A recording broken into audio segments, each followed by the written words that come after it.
പുറം ലോകത്തു നിന്ന് ഒരാൾ ദേവസംസ്കൃതിയിലെത്തുമ്പോൾ അത് ഒരു സദ്യുഗത്തിലെത്തിയതുപോലെ തോന്നുന്നു. യുവാക്കളെ സംബന്ധിച്ച് ഇതെങ്ങനെ അനുഗ്രഹവും അവസരവുമാണ്? തീർച്ചയായും വരദാനമാണ്. സാങ്കേതിക വിദ്യയുടെ വളർച്ച കൊണ്ട് മനുഷ്യന് ലഭ്യത, പ്രവർത്തനക്ഷമത, പ്രവേശനക്ഷമത ഒക്കെ വർദ്ധിച്ചിരിക്കുന്നു. സമയം ഒരുപാട് ലാഭിക്കാൻ സാധിക്കുന്നു. നിങ്ങൾക്ക് എവിടെ നിന്നും എപ്പോഴും എങ്ങനെയും പ്രവർത്തിക്കാനും സ്വായത്തമാക്കാനും സാധിക്കുന്നു. AI ഒരു തരത്തിൽ പറഞ്ഞാൽ പ്രതിഫലനമാണ്. നമ്മളുടെ ബുദ്ധി ഉപയോഗിക്കേണ്ട സ്ഥാനത്ത് നമ്മൾ അവയെ ഉപയോഗിക്കുന്നു.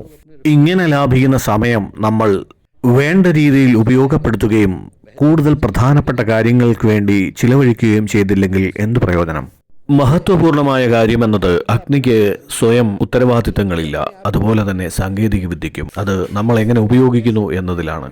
അതുപോലെ തന്നെയാണ് നിങ്ങൾ സാങ്കേതിക വിദ്യയിൽ വളരെയധികം മുമ്പോട്ട് പോയിട്ട് അത് അനർഹരായവരുടെ കൈകളിൽ എത്തിയിട്ട് അത് നിരുത്തരവാദപരമായി ഉപയോഗിക്കപ്പെട്ടാൽ അതുകൊണ്ടുണ്ടാവുന്ന ആപത്ത് അചിന്ത്യമാണ്.